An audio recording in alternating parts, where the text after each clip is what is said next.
നീ തൽക്കാലം വേറെ വണ്ടി നോക്കിക്കോ. ഇതിൽ കൂടുതലും ഇപ്പൊ ലോക്കലല്ലേ പോണത്. അത് ഞാൻ ഒറ്റയ്ക്ക് പോവാ. അതെയാ, മുതലാളിനെ വിളിച്ച് പറയണ്ടേ? ഏയ് അതൊന്നും വേണ്ട, ഞാൻ പറഞ്ഞിട്ടുണ്ട്. ആ ശരി. അങ്ങനെ ആ പണിയും പോയി. എന്തു പറ്റി? നീ ലീവ് എടുത്തല്ലേ?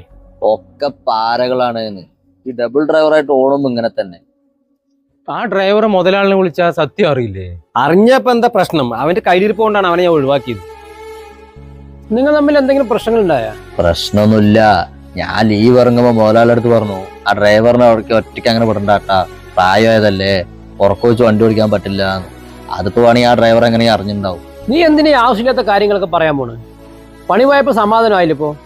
എടാ, ഞാൻ എക്സ്പെർട്ട് ഡ്രൈവറാണെന്നല്ല, രാത്രി അയാൾ വണ്ടി ഓടിക്കുമ്പോ എത്ര തവണ വണ്ടി കയ്യിൽ നിന്ന് പോയിന്നറിയോ? അയാൾ ഉറങ്ങിപ്പോവാണ്. പിന്നെ പോരാത്തതിന് ആക്സിഡന്റ് കേസ് 2 വേറെ ഉണ്ടായിരുന്നു. ഇങ്ങനെയുള്ളവരൊക്കെ പിന്നെ എന്തിനാണ് മുതലാളി വണ്ടിയിൽ ഓട്ടിപ്പിക്കുന്നത്? ഈ ഡ്രൈവർ മുതലാളിയുടെ അടുത്ത കുടുംബക്കാരനാണ്. അതുകൊണ്ട് മുതലാളിക്ക് അയാളെ ഒഴിവാക്കാനും പറ്റില്ല. നന്നായി. ഈ കുടുംബവും ബന്ധമൊക്കെ നോക്കിയിരുന്നാ എന്തെങ്കിലും സംഭവിച്ചാ ആര് സമാധാനം പറയും?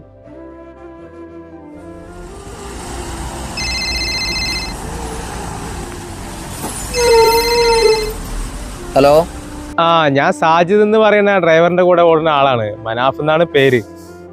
എന്തായിരുന്നു? ഒന്നുമില്ല, നിങ്ങളുടെ നമ്പർ ഞാൻ വേറെ ലോറിക്കാരൻ്റെ അടുത്ത് മേടിച്ചാണ്. എന്താണ് നിങ്ങൾ ശരിക്കും വണ്ടിയിൽ നിന്ന് ഇറങ്ങാൻ കാരണം?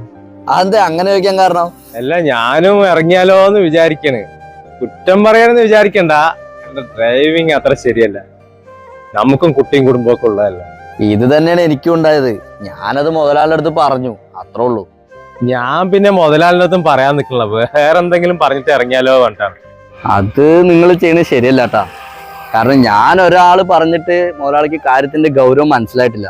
അപ്പൊ നിങ്ങൾ കൂടി പറഞ്ഞാലാണ് അയാൾക്ക് ഈ ഡ്രൈവറിനെ കുറിച്ച് മനസ്സിലാവുള്ളൂ. അത് ശരിയാണ് അല്ലേ? ഇപ്പൊ വേറെ ഏതെങ്കിലും ഡ്രൈവർമാരെ എന്നെ പോലെ പോയി കുടുങ്ങണ്ടാലോ അല്ലേ?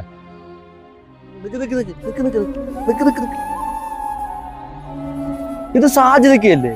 ഏതാണ്? എടാ, ഞാൻ കുറച്ചാൾ മുന്നേ നിന്റെ അടുത്തൊരു ഡ്രൈവറിനെ കുറിച്ച് പറഞ്ഞില്ലേ? രാത്രി ഉറക്കം വന്നാലും വണ്ടി ഓടിക്കുമ്പോ എനിക്ക് തരാണ്ട് വാശി പിടിച്ച് ഡ്രൈവ് ചെയ്യണ ഒരാളെ കുറിച്ചിട്ട്. ആ പുള്ളിയാണത്.